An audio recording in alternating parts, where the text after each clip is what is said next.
আমরা শেষ নবীর উম্মত।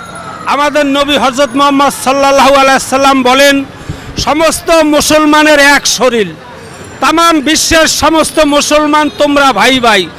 আজ আমরা শুনতে পারছি ফরিদপুরে হিন্দু সম্প্রদায়ের আমাদের মুসলমান ভাইদেরকে হত্যা করে শহীদ করছে। আমরা এই বর্বরিত হত্যা শহীদ মানব না। তাই আজকে জুম্মাবাদ চরমনাইর পীর সাহেবের নেতৃত্বে ইসলামী আন্দোলনের নেতৃত্বে মিছিল সমাবেশ করছি।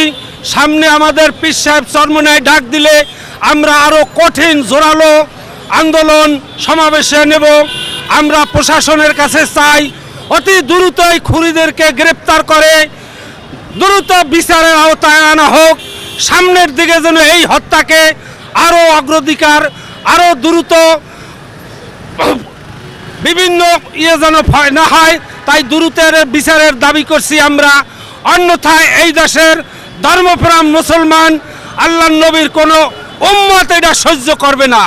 আমি এই বললাম প্রশাসনের কাছে, যারা প্রশাসনের দায়িত্ব মহোদয় আছেন, আপনার অচিরে এটা তদন্ত করে দ্রুতই হত্যাকারীদের বিচারের আওতায় আনা হোক। প্রধানমন্ত্রীর কাছে অনুরোধ, আমরা আপনাদের ভক্ত করি, কিন্তু আমরা নবীর কথা আগে মান্য করি। আমরা মুসলমান ভাই ভাই, বিরান না আমাদের মুসলমান ভাইদেরকে হিন্দু সম্প্রদায়ের লোকেরা হত্যা করবে, এইটা আমরা কখনো মেনে নেব না। আমরা কোনো সময় হিন্দুদের উপর অত্যাচার করি না, আমরা তাদেরকে সব সময় ভালো দৃষ্টিতে দেখি। আমাদের নবী শিক্ষা দিয়েছেন, চরিত্র দিয়া বিধর্মীদেরকে ইসলাম ধর্ম গ্রহণ করছে, ইমান আনছে, সেই চরিত্রবান আমরা হইতে চাই, চেষ্টা করি। তাই দ্রুতই অপরাধীকে গ্রেপ্তার করা হোক এবং বিচার আওতায় আনা হোক।